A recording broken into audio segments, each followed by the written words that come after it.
आज का रिव्यू ગુજરાતીમાં તો સાંભળો. કહેવાય છે કે જ્યારે તમારે કોઈની પાસે માફી માંગવી હોય ને તો સમય સાચવતા એને માફી માંગી લેવી જોઈએ. બીકોઝ જો એ સમય નીકળી ગયો ને તો પછી તમારા માફીની કોઈ જ વેલ્યુ નહીં રહેતી. અને હા, બીજું એ પણ કહેવાય છે કે તમારા કરેલા કર્મો તમારે આ જન્મમાં ભોગવીને જવું પડશે. આ બે ટોપિક્સને એક સાથે જોડતી એક મૂવી આવી છે. મૂવીનું નામ છે ધબકારો, જેના લીડમાં છે દેવેન ભોજાની સર, આપણા ગટ્ટુભાઈ, અને બીજા આપણા ધુલાભાઈ આરજવ ત્રિવેદી.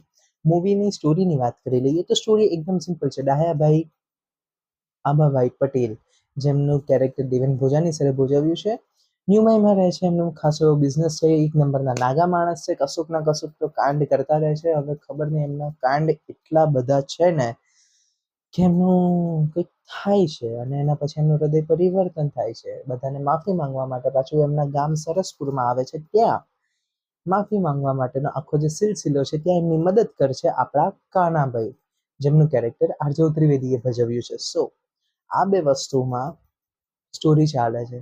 માફી માંગવી, તમારા કરેલા કર્મો, એમના કરેલા કર્મોના લીધે એ માફી માંગવા આવ્યા છે. આખું આ સ્ટોરીને કન્ટિન્યુ રાખીને છે કે એન્ડ સુધી એન્ગેજિંગ તો થોડુંક રાખે છે, પણ ઇન્ટરવલમાં મને એક વસ્તુ ખબર પડી જાય છે. જો મેં કહી દઈશ તો સ્પોઇલર થઈ જશે. પ્રેડિક્ટેબલ તો મને ઇન્ટરવલના સાઈડથી જ થઈ ગયું હતું, પણ મૂવી જોવામાં મજા આવે છે. થોડી સ્લો બેઝ છે, સ્ટોરી બિલ્ડઅપ કરવામાં ટાઈમ લેશે.